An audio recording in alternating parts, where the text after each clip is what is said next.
All right, everyone, now we have to talk about GOP politics, which is specifically Alaska has joined Nevada, Kansas, and South Carolina in canceling their primaries within the GOP contest for 2020. This means that they're not going to have a contest, to see who the GOP nominee is because the nominee is Trump.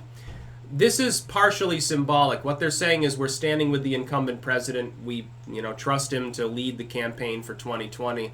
We're not interested in someone else trying to elbow in. He's got that, basically, the long-standing right of the incumbent to be the nominee for their party. Generally speaking, I can't think of any specific instances in which the incumbent was pressured to step aside. I mean, there have been primary contests before.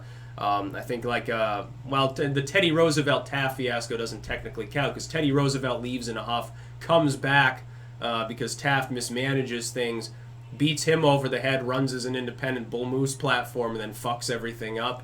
So I don't know if that really counts, but it was a funny time anyway. By the way, look up that election. If you want to see a dirty election, look up Taft versus Theodore Roosevelt. You think that modern politics is dirty? You think modern politics has... Oh my God, the world is ending because politics is dirty. Jesus Christ, look back through some of the presidential elections we had in from the Gilded Age especially, or really the antebellum period, or basically all of them, up through especially the early Cold War era. My God. FDR's third term. Vote for Wilkie, something like that. I like Ike. All of these... By the way, politics can be a little bit more exciting than people give it credit for. Sometimes it's very dry the way it's presented, but it can be exciting. I mean, you're thinking about these people, they're all drunk. They all snort coke and they do fucking crazy shit, and then they run against each other and try to represent American values, which, by the way, is why they do coke and drink a lot. Alaska is now saying, fuck it. Alaska's saying, well, Trump is already there. Why would we want a contest? There's no reason they expend money in order to have one. The only problem is, like in an open primary state like here in Vermont, I don't know if Vermont has suspended the primary. They probably won't because it's run entirely by Democrats anyway. They'll probably have Trump on the ballot just as a joke. I'd like to take maybe a GOP ballot because, I mean, what's the point of taking a Dem ballot when Bernie Sanders is going to get 99% of the state's vote anyway? Doesn't matter. There won't be a contest in the state of Vermont for the Dem nominee. Bernie Sanders will win. It's a Super Tuesday state. First four states come in. Bernie Sanders could come in dead last in all of them and still win Vermont.